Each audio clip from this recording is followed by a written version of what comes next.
ইংল্যান্ডের ক্যাপ্টেন টসে জিতে ব্যাট করার সিদ্ধান্ত নেয় এবং করে কত 304। তারা মনে করে 304 এরাপ ইন্ডিয়ার জন্য। কিন্তু যখন বিপক্ষ দলের captain Rohit Sharma opener batsman, তখন এই 304 রান অনেক ছোট মনে হয়। আজকে সেটাই হয়েছে। 305 রানের লক্ষ্য যেভাবে ইন্ডিয়া চেস করলো, হ্যাঁ 6 উইকেট চলে গেছে ঠিকই, কিন্তু এটা ছিল ইন্ডিয়ার সহজ জয়। রোহিত শর্মা যখন আউট হয়েছে 220 রান, তখনই ইন্ডিয়া ম্যাচ প্রায় জিতে গেছে। বাকি কাজটা শ্রেয়াস আইয়ার, অক্ষর প্যাটেল করে দিল।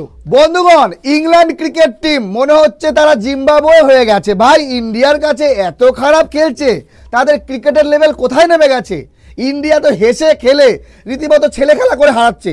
আজকে 304 রান করার পরেও যেভাবে ইংল্যান্ড হারলো, আজকে রোহিত শর্মা দা হিটম্যান ফর্মে এসছে, 90 বলে করেছে 119 রান।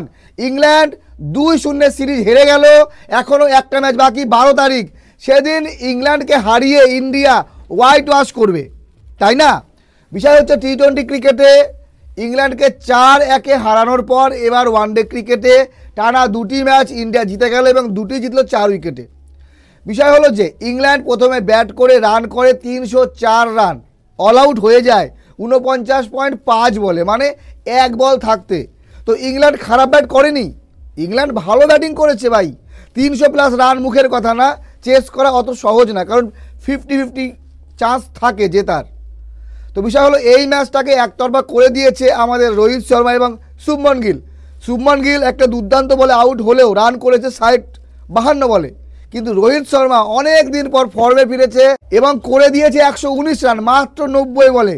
মাত্র 90 বলে রোহিত শর্মার এই ব্যাটিং সবাই উপভোগ করেছে। আমি তো পার্সোনালি করেছি, কারা কারা খেলা দেখেননি তারা কিন্তু মিস করেছেন। তো বিষয় হলো আজকে জয়সওয়ালকে রেস্ট দেওয়া হয়েছে, বসিয়ে দেওয়া হয়েছে, কারণ বিরাট কোহলির এন্ট্রি হয়েছে।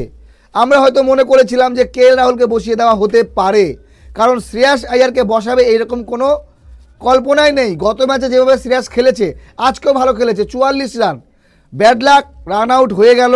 অক্ষর প্যাটেলের দোষ ছিল না, অক্ষর প্যাটেলও ভালো খেলেছে, 41 রান 43 বলে। তো বিষয় হলো যে ইন্ডিয়া এই রান সহজে করেছে, যদি আরও 30-40 রান হতো তাহলে ম্যাচ কন্টেস্ট হতে পারত। তো বিষয় হলো যে ইংল্যান্ড শুধু ম্যাচ হারেনি, সিরিজ হেরে গেল। আজকে ইন্ডিয়া সিরিজ জিতে গেল। 12 তারিখ শেষ ম্যাচ, তৃতীয় ওয়ানডে ম্যাচ, সেই ম্যাচও ইন্ডিয়া জিতবে এবং ইংল্যান্ডকে হোয়াইট ওয়াশ করবে। আজকে ইংল্যান্ডের বোলিং খুব বাজে হয়েছে। ইন্ডিয়া অ্যাকচুয়ালি বোলিং যেমন তেমন, রোহিত শর্মার ব্যাটিং ভালো হয়েছে, যার জন্য ইংল্যান্ডের বোলাররা পাত্তা পায়নি। তো মেন ব্যাপার হলো যে বিরাট কোহলি, রোহিত শর্মা ফর্মে ফেরেনি, ফর্মে নেই, ভালো খেলতে পারছে না, একটা চিন্তার কারণ। রোহিত শর্মা ফর্মে ফিরে গেছে, সেঞ্চুরি মেরেছে, খুব ভালো কথা, আনন্দের বিষয়। কিন্তু বিরাট কোহলির কি হলো? বিরাট কোহলি আজকে 5 রানের বেশি করতে পারলো না। এখন সবার মনে প্রশ্ন, বিরাট কোহলি কবে খেলবে? আজকে খেলবে, কালকে খেলবে? শেষ ম্যাচেও যদি বিরাট কোহলি খারাপ ফর্ম যায়, তাহলে চ্যাম্পিয়ন্স ট্রফিতে আমাদের কিন্তু মাথা ব্যথার কারণ হতে পারে।